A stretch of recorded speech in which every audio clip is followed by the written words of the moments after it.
사랑하는 성도 여러분, 4월 5일 월요일 아침입니다. 하나님의 은혜와 평강이 함께하기를 축복합니다.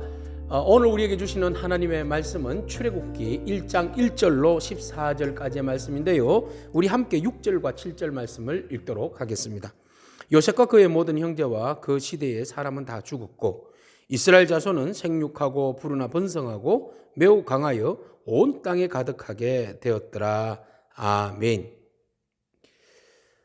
요셉의 초청으로 인하여서 야곱의 가족들이 흉년을 피해서 애굽으로 대거 이동하게 됩니다. 이주하게 되죠. 그때 이주할 때에 11명의 그 자녀들과 더불어서 70명의 사람들이 애굽으로 이동하게 됩니다. 그곳에서 이제 생육하고 번성하게 되는데요, 오늘 본문 말씀에서는 이렇게 이야기를 하죠. 요셉이 죽고 난 다음에 그 이후에 그 세대들이 불어났는데 어떻게 불어났는가를 표현하고 있어요. 생육하고 번성하고 매우 강해지며 온 땅에 가득했더라, 이렇게 표현하고 있어요. 네, 하나님의 약속의 성취입니다. 하나님은 이스라엘 민족들에게 축복하여 주셨죠. 그래서 너희 민족이 아브라함에게도 축복하셨고 또 야곱에게도 축복하셨는데 너희 자손들이 하늘의 별과 같이 땅의 모래같이 생육하고 번성하여서 충만하게 될 것이다 라는 그런 축복을 해 주셨습니다. 네, 하나님께서 오늘 우리 가운데도 이런 축복을 더하여 주실 줄로 믿습니다. 우리가 영적으로 육적으로나 모든 범사가 하나님의 은혜로 풍성해지는 은혜가 임하기를 소망합니다. 자, 하나님의 계획과 하나님의 은혜는 그대로 성취되죠. 그래서 이스라엘 백성들 12명의 아들 그리고 70명의 이주자들로부터 시작해서 이제 요셉이 죽고 새로운 왕이 모세가 이제 태어나는 그 시절에까지 한 400년이라는 세월이 흐르게 되는데요, 이때까지 이스라엘 백성들이 엄청나게 불어나게 된 거예요. 보이지 않는 400년 사이의 시간이지만 그 400년 사이에서도 하나님은 묵묵히 약속을 성취하고 계셨다는 것입니다.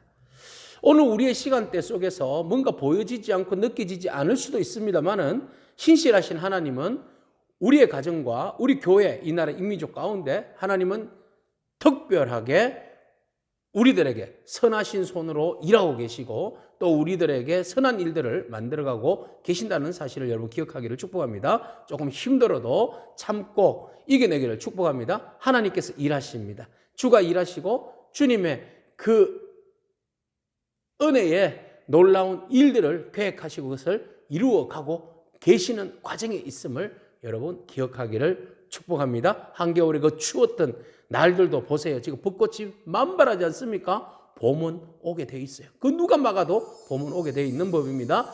자, 이렇게 이스라엘 사람들이 막 불어나니까 새로운 왕이 태어났잖아요. 새로운 왕이 태어나서 보니까 너무 위협적으로 느껴지더라는 겁니다.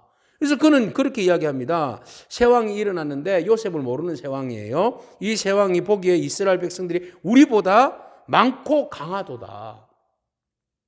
그러니까 상대적으로 위협을 느끼죠. 우리보다 크고 강하니까 이제 주변에 있는 나라들과 그 연합을 해서 자기 나라를 치고 빠져나가면 어떡할까? 너무 두려움이 온 거예요. 그래서 이스라엘 백성들이 자꾸만 번식하고 번성하고 충만하는 것을 막기 위하여서 묘안을 만들어내는 거죠. 이들을 피곤하게 만들고 억압하고 착취하고 또 고통을 주고 말이죠. 학대를 하면 힘들어서 자녀 출산을 하지 않을 것이다 라고 생각한 겁니다.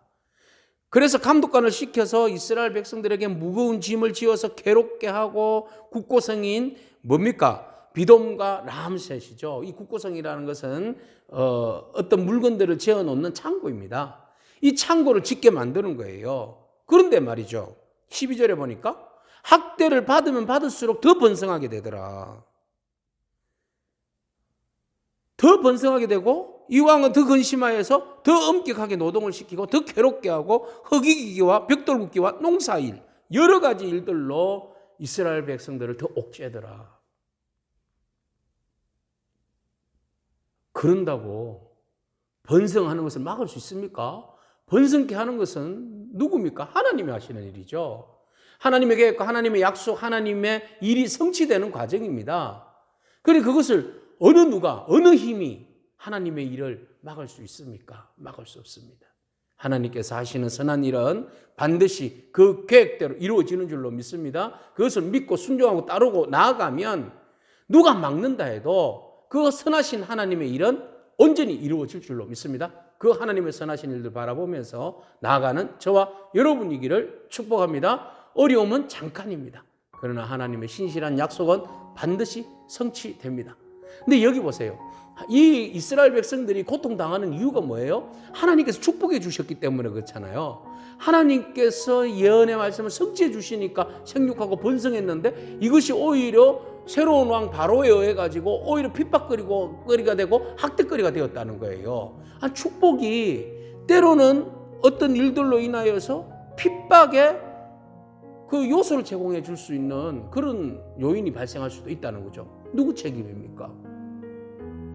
그것이 어려움입니까? 네, 맞습니다.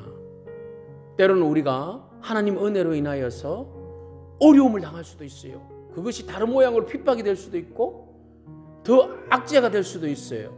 그렇지만 그 과정을 이끌어 가시는 하나님 보기를 원합니다. 결국은 그 과정을 통하여서 끝자락에서 우리가 웃을 수 있고 그것이 하나님의 인도하심이라는 것을 믿고 나아갈 때 우리는 그것을 은혜로 받아들이고 끝까지 나아가서 승리할 수 있는 것이죠. 오늘 하나님께서 우리에게 베풀어 주신 불가항력적인 그 은혜를 여러분 감사함으로 받기를 축복합니다. 그 은혜로 인하여서 오는 핍박과 어려움에 대하여서 여러분 두려워하지 않기를 축복합니다. 그 과정을 이겨내기를 축복합니다. 승리하기를 축복합니다. 하나님이 함께 하십니다. 하나님 여러분들을 축복하시고 생육하고 번성하고 더욱 강하게 하고 또 하나님께서 더욱 모든 일들 가운데 가득하게 하는 풍성케 하는 놀라운 은혜가 저와 여러분 가운데 임한 줄로 믿습니다. 아멘. 기도하겠습니다. 주님 감사합니다.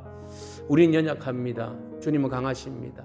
주님께서 은혜 주시면 생육하고 번성하고 더 강하게 되는 놀라운 은혜를 우리가 입을 줄로 믿습니다. 그러나 그 축복이 때로는 핍박거리를 제공받을 수도 있고 제공할 수도 있고 어려움을 당할 수도 있지만 하나님 그 과정에 하나님과 함께함을 우리가 기억하고 모든 어려움을 이겨내는 저희 모두가 되게 축복하옵소서. 예수님의 귀하신 이름으로 기도합니다. 아멘. 오늘도 여러분 믿음으로 승리하기를 축복합니다. 아멘.